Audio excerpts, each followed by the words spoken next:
Season's greetings. My name is John Lovering, and I've been a member of PPM TV since 2016. I'm proud of the crews that produce Living and Learning with Disabilities and True Tales Live. This evening, it is my pleasure to share a personal Christmas story that I call A Hot Time in the Old House on Christmas Eve. It was Christmas Eve, 1960. My mother, father, sister, and I were gathered in the living room of a very old and rather dilapidated farmhouse that we had moved into during the summer. This was a 14-room house that was built around 1870 on a 134-acre farm very close to Mount Monadnock. Let me show you a photo of the house taken about 1870. It was a big house, and it had no central heat, no plumbing, but a water pump on the side of the kitchen sink, and certainly we didn't have any bathroom, but we were blessed with a unique outhouse, a 4-seater out in the barn. The seat was a very large single board with 4 openings, an extra large, large, medium, and small opening. I think that the person that built that seat believed that a family should do things together, and no doubt had a sense of humor. So you can compare the house in 1960 from the one built in 1870.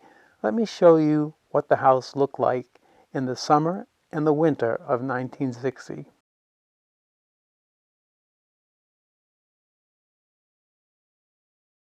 My family was going to have to live in that house for 2 years until my father built a new home on the land directly in front of this crumbling mansion. There is one other thing that I want to tell you that is part of my story. Out in the barn, on this Christmas Eve, was a large doghouse filled with hay and our beautiful black Labrador Retriever, Lady. Lady was in labor on Christmas Eve. We were going to have some puppies. Of course, my sister and I were excited about this and kept asking my parents if Lady could come into the kitchen, perhaps put her in a wooden box that we had with some hay, and keep her warm as her puppies were born. My father said she would be okay in the barn, but it was really getting cold and starting to spit snow. I mentioned the house had no central heat, but it did have 3 chimneys and 5 fireplaces, and in the kitchen a kerosene stove, one of those with a 5-gallon can that you tipped upside down and into the stand next to it, and the kerosene was gravity-fed into the stove.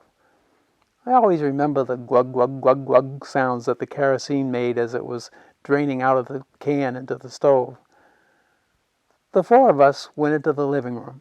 We had a beautiful spruce tree that we had cut on our own land, and thankfully we had electricity. Our tree was lit up like a beautiful Christmas tree that Rockefeller Center had some competition on that Christmas Eve, I think. And we had a nice, cozy fire going in the large fireplace. As I reflect back on it now, it was a perfect setting for a family Christmas.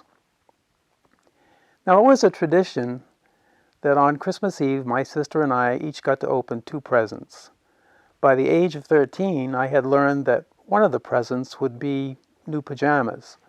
My mother said she wanted us to look good for Santa.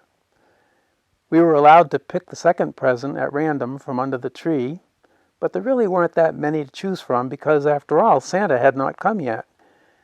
Anyway, everyone opened 2 presents, and then my mother, who was an extremely good housekeeper, simply had to get rid of the wrapping paper and ribbons that were left on the floor. Now, my father was going into the kitchen to check on the kerosene stove, and he was leaving just as he said this to my mother, who was approaching the fireplace with an armful of wrapping paper. "Don't throw that paper in the fireplace." On the word fireplace, the paper was already in it. My father spun around on one heel and came briskly back into the living room.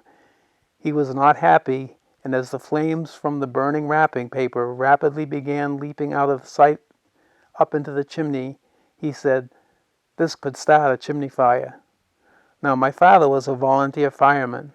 The fire department in Marlborough New Hampshire was all volunteer, and we lived about 7 miles up a steep road from the firehouse. It was Christmas Eve. One couldn't expect a rapid response to fight a fire under those circumstances. All of a sudden, we could hear the fireplace start to roar. I mean roar, but higher up in the chimney. My father ran out of the house and looked up at the chimney. I went out after him. There were flames shooting out of the top of the chimney. They were all 4 or 5 feet high. No doubt, we definitely had a chimney fire on Christmas Eve. You see, in 1870, they did not put flues inside chimneys. They just used brick and mortar, and over the years, the mortar and brick deteriorated, and pieces of the mortar would fall out of the chimney, leaving holes where flames and smoke can pour out on the sides of the chimney if it catches fire. If that happens inside the walls of the house, the wood around the chimney can catch fire, and well, you can guess what could happen. You no longer have a chimney fire, you have a house fire.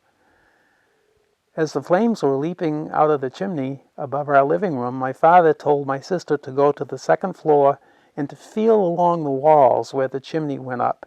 He told me to go to the third floor, basically the attic, to see if I could see any of the fire coming out of the sides of the chimney. If we had any sign the fire was breaking into the house, we were to get out fast, and my father had a landline phone ready to call the fire department. I climbed up the spiral staircase that led to the attic. I had a flashlight with me because I was afraid of the rats. We had so many rats that lived in that house. You see, there was no insulation in the ceiling, and they had a lot of room to move around. Sometimes when I was in bed, I could hear them scurrying in the wall right behind my head. But that's another story, maybe Halloween. When I opened the door at the top of the spiral staircase, what I saw was really a light show. All over the chimney there were what I would now call like laser-like beams of yellow, orange, and white light coming out of the holes left by the missing mortar that had fallen out between the bricks. And I could smell smoke, but the light beams in the black attic were amazing and frightening at the same time. I didn't stay there long. I was really afraid and went down to the first floor, pretty much yelling what I had seen all the way down the 2 flights of stairs. When I got down to the living room, my mother had put out the fire in the fireplace by pouring water onto the fire.